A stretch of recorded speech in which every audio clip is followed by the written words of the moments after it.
Good day mga kalakatan. Ngayong araw po gusto ko lang i-share sa inyo ng ating hybrid latundan. Pero bago po natin pag-usapan yan, kung bago ka pa lang sa channel ko, paki-like naman po, comment, share, and subscribe.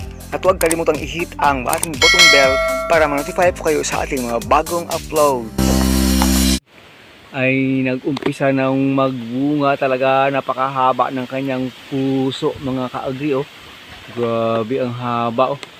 So yun, gusto ko lang i-share sa inyo, nagbunga na po talaga itong ating hybrid latundan na palaging sinishare sa inyo. Napakahaba talaga ng hugis ng puso niya oh. Mahaba oh. Hindi sa kalakihan pero yung haba niya po ibang klase oh. Ibang klase yung haba ng bunga niya. Siguro ay aabutin niya ng kahit na 7-8 hands lang. So sumunod na rin siya dito sa ating mga lakatan na after po 8 months, magna 9 months ay lumabas yung kanyang bunga. Hindi po kalakihan yung kanyang puno kasi po naitanim po dito sa hindi masyadong open area. Maraming mga kahoy dyan, may nyog, ganyan. So kung open area sana ito mga kagri, malamang hindi lang ganito ang itsura ng ating hybrid ito. Mas malaki pa sana ang puno nito. Pakita natin dito sa inyo yung isa pang hybrid natin dito na latundan. Palagay ko hindi pa naman magbubunga. Ito rin po oh. Hybrid latundan rin ito. Ang ganda ng kanyang paglaki. Yan po oh. Mas malaki po siya sa katabi niyang lakatan dito at lakatan dyan. Maganda yung kanyang pagtubo. Nako, umambon mga kaagri. At yung dito na side, ayan, ito oh, malaki. Ito rin, malaki rin itong hybrid na latundan natin. Ayan po, ganyan po itsura oh. Very vigorous, napakaganda ng kanyang paglaki mga kaagri. Yung ditong dalawa, tinamaan na yan ng tawag wealth, kaya inunahan na natin. Pero itong katabi niya ditong dalawa, ang ganda ng pagkatangkad at saka pagkatubo niya mga kaagri oh. Ito po yung ating palaging sinasabi na sa inyo na hybrid latundan, di ba? Po kasi yung bunga nito mas malaki po, mas mahaba, mas makinis po kasi yung bunga nito compare po sa mga ordinaryong latundan na ating nakita dito sa mga breed na nandito na rin sa amin.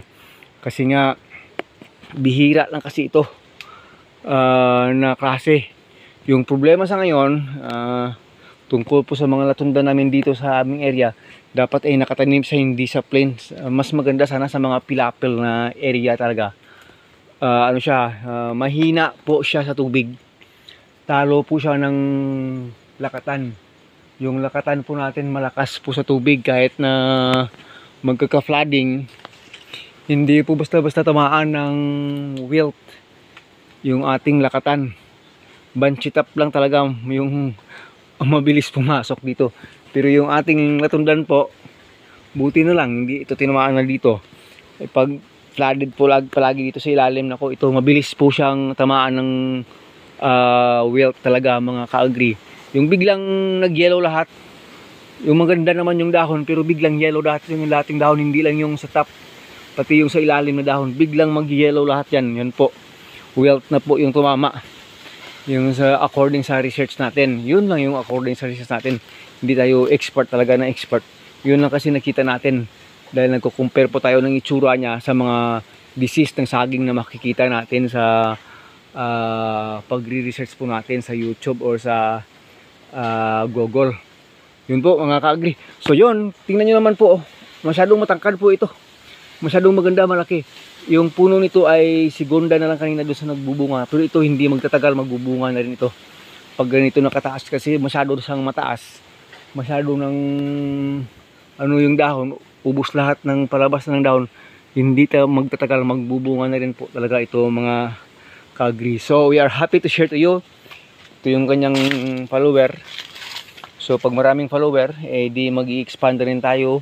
Pag may area pa tayong mapagtatamnan itong ating hybrid latundan. Maraming naghahanap ito at bibili sana. Pero pag malayo po kayo dito sa atin, yun yung problema mga kaagri. Hindi ko alam kung paano ita-transport o ipapadala sa inyo.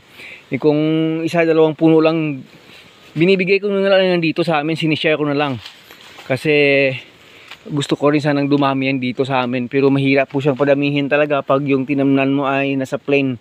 Gusto talaga niya sa itaas ng pilapil. Yun po yung notice ko dito sa ating hybrid latundan. Buti na lang dito, kasi dito dating pilapil, mababa na dyan. So hindi tinamaan. Ito lumabas talaga bunga, napakahaba talaga ng puso niya. Kung maano yung mga ka-agri, napakahaba ng puso nito. Yan po. Parang hindi siya ordinaryo talaga compare po sa ibang mga latundan na nakita ko yan dito sa aming area dito. Ewan ko lang sa inyo kung ganito na rin makikita nyo latundan sa inyo, pero ito po, mas marami kang ibigay nito na nutrients sa lupa. Mas lumalaki po siya, mas tumatangkad po siya. Mula siguro sa ilalim hanggang dyan sa puso niya, abuti na siguro mga 15 feet na po. Ganyan na po kaya nakakatangkad, mga 15 feet na po yan. Mula dyan sa elbow na pailalim. 15 feet po yung tangkad niya. Estimate ko lang. So, ganun po kataas. Pero mas malaki pa dati yung mga natanim po doon sa kabila. Kasi mas maganda yung lupa doon sa Pilapil. Mas malaki pa yung puno po dyan. Halos doble nitong puno. Yung puno niya dati doon na natanim ko nung una sa kabila ay parang puno po siya ng saba. Ganun po kalaki siya. So dito kasi, sabi ko na kanina, maraming malalapit na mga na mga tanim. So mas maganda sana ito kung magtanim ka nito mga 3 by 3 meters yung interval. Kaso dito, 2 meters lang yan dito, mula dyan, mula dito. May dahon na ng nyug. So kulang nisa sa absorption ng sikat ng araw mula sa taas. Wala nang masyadong airspace at saka sun space. So yun po ay isang bagay na rin na dapat nating i-consider sa pagtanim ng ating mga saging. So yun, habang naglilibot-libot tayo dito, ito na po yung ating area dito ng Lakatan. Ito po yung ating third expansion area. May nag-uumpisa na talagang magbunga. Ito ay nasa papasok na ng 8 months old. At yung iba dito ay talagang lalabas na rin. Pasunod-sunod lang. Kaya po nito, malapit na rin lumabas yung puso nito. Siguro ay na yan. Sunod yan ay flag leaf na yan. Liliit na yung dahon. Susunod yung bunga. Kaya po ditong area natin dito. Naku, sigat o ka pa rin. Oh. Maya, putol yan. Ito dito, nagbunga na. Maagang nagbunga. Itong isa, malapit na rin magpa-flag leaf ulit ng sunod.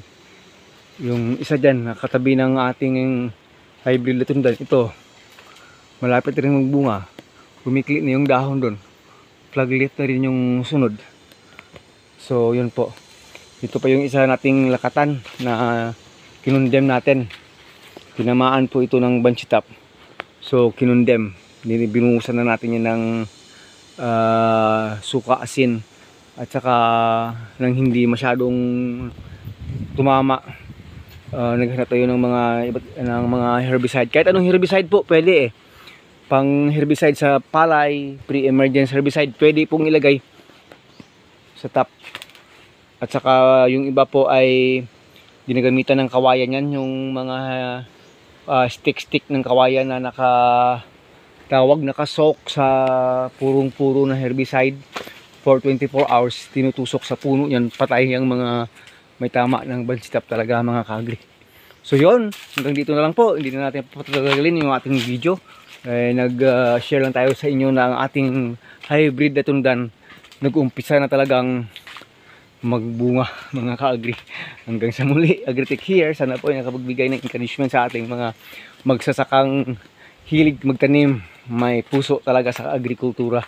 Hanggang sa muli, God bless us all. Paalam na naman. Mabuhay ka magsasakang Pilipino.